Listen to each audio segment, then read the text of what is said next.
అల్లూరి సీతారామరాజు జిల్లా రంపచోడవరం నియోజకవర్గం దేవీపట్నం మండలం ఇందుకూరుపేట స్థానిక వెలుగు కార్యాలయంలో ఎంపీడీఓ డిఎన్ రత్నకుమారి అధ్యక్షతన రైతు సాధికార సంస్థ ఖరీఫ్ యాక్షన్ ప్లాన్ 2025 ప్రకృతి వ్యవసాయ అమలుపై పలు డిపార్ట్మెంట్ అధికారులతో సమీక్ష సమావేశం నిర్వహించడం జరిగింది. ప్రకృతి వ్యవసాయ విభాగం రైతు సాధికారిక సంస్థ డిఎల్ఎంపీ శ్రీనివాస్ మాట్లాడుతూ జిల్లా కలెక్టర్ వారి ఆదేశాల మేరకు ప్రకృతి వ్యవసాయంపై ప్రతి రైతుకు అవగాహన సదస్సు నిర్వహించి 2029వ సంవత్సరం నాటికి జిల్లాను ఆర్గానిక్ జిల్లాగా తీర్చిదిద్దాలనే ఉద్దేశంతో రైతులతో డ్వాక్రా సంఘ ప్రతినిధులతో వివిధ అధికారులతో కలిసి మండల లెవెల్ కన్వీనెన్సీ సమావేశం ఏర్పాటు చేశారు. ఈ సమావేశమునకు ప్రతి గ్రామమును ప్రకృతి వ్యవసాయ గ్రామంగా తీర్చిదిద్ది రైతు గిట్టుబాటు ధర కల్పించడమే ముఖ్య ఉద్దేశమని, ప్రణాళిక ప్రకారం ప్రతి గ్రామంలో పంటలు మరియు విస్తీర్ణం ఆధారంగా సర్వే చేసి విస్తీర్ణమునకు నవధాన్యాలు కొనుగోలు కొరకు గ్రామ సంఘంలోనూ తీసుకుని పిఎండిఎస్ కిట్స్ తయారు చేసి రైతులకు అందించాలని, ప్రకృతి వ్యవసాయంలో పండించిన పంటలను తినటం వల్ల ఆరోగ్యం, ఆదాయం, ఆనందం కలుగుతుందని తెలియజేశారు. ఎంపీడీఓ డిఎన్ రత్నకుమారి మాట్లాడుతూ రైతులు రసాయన ఎరువులు వాడటం వల్ల వాతావరణంలో మరియు నేలలో కలిగే మార్పులను తెలియపరిచి వీటికి భిన్నంగా ప్రకృతి వ్యవసాయం విధి విధానాలను ప్రతి గ్రామంలో అమలు పరచడం దీని లక్ష్యమని తెలియజేశారు. ఈ కార్యక్రమంలో ఏపీఎం బత్తిన అప్పలకొండ, మండల వ్యవసాయ శాఖ అధికారిని R Prashanthi, NREGS APO V Lakshminarayanarao, AP CSF Gangaraju, Devipatnam మండల యూనిట్ ఇన్ఛార్జ్ సిహెచ్ ఉమామహేశ్వరి, వ్యవసాయ సహాయకులు, వెలుగు వివోఏలు, ఓబీలు, ఎన్ఆర్ఓఈజీఎస్ అగ్రికల్చర్, వెలుగు ఎడ్యుకేషన్ వివిధ డిపార్ట్మెంట్ల సిబ్బంది పాల్గొన్నారు.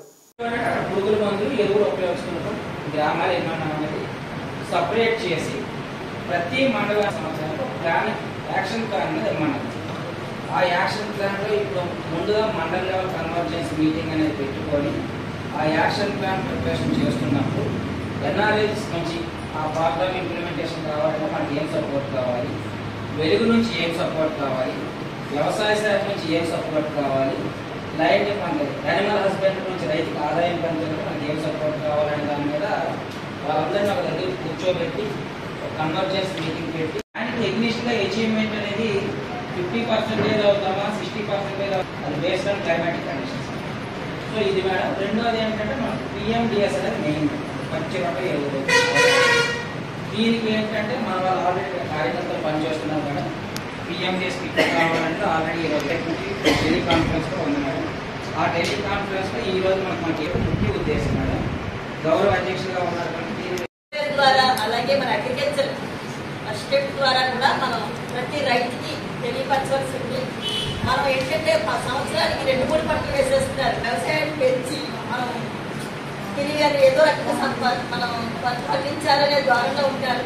పూర్వం అయితే ఎరువులు అనేది వాడడం కొంచెం ఆరోగ్యంగా ఉండేవారు, బలంగా కూడా ఉండేవారు. ఇప్పుడు ఏంటంటే ఈ మందులతో గౌరవ మనం పండి మన యంత్రంగా తయారైపోయింది. యాంత్రికంగా ఉండడం వల్ల దాంట్లో దృష్టి పెట్టట్లేదు. ప్రకృతి వ్యవసాయ పాలన దగ్గర కూడా చేస్తున్నారు. అది ఇంకా డెవలప్ చేసి ఈ రసాయనాలతో కన్వర్జెన్స్ మీటింగ్కి అధ్యక్షత ఎంపీడీఓ గారికి, ఇక్కడికి వచ్చేసిన ఏపీఓ గారికి, ఇక్కడికి వచ్చేసిన విలేజ్కి, హెచ్ఎస్కి జిల్లా మొత్తం ఆర్గానిక్గా డిక్లేర్ చేయాలనేది ఒక ప్రయారిటీ ఐటెంగా తీసుకున్నారు.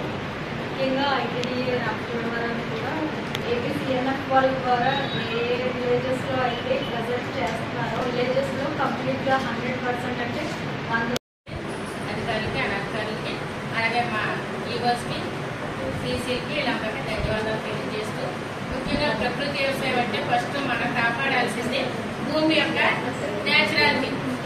ప్రకృతి స్వభావంగా భూమిని మనం ముందు కాపాడటం నేర్చుకోవాలి. ఎందుకంటే మనం వాడే వస్తువు ఏదైనా సరే కానీ శుభ్రంగా ఉండాలి. వాటిని ఎలా కోరుకుంటామో మనల్ని అందరినీ కూడా ఆవులు, 4 గేదెలు, ఒక 2 ఎడ్లు ఉంది. అట్లా పెంట అంతా ఒక చోట పోసి ఆ పెంట తోలేవారు చేయలేదు. ఆ పెంటతోనే వ్యవసాయం అదే ఎరువు వేసేవారు కదా, దాంతో పండేది.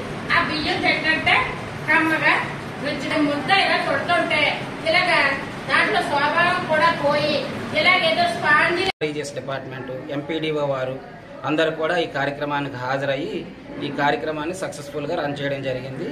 ఈ కార్యక్రమం యొక్క ముఖ్య ఉద్దేశం ఏంటంటే గౌరవ జిల్లా కలెక్టర్ గారి ఆదేశాల ప్రకారం 2029వ సంవత్సరం వస్తాడికి ఈ జిల్లాను మొత్తం కూడా ఆర్గానిక్ జిల్లాగా డిసైడ్ చేసి రైతుకు ఒక సర్టిఫికేట్ ఇచ్చి ఆ రైతు పండించినటువంటి ఉత్పత్తులకి సరైనటువంటి గిట్టుబాటు ధర కల్పించడమే ఈ యొక్క ముఖ్య ఉద్దేశం.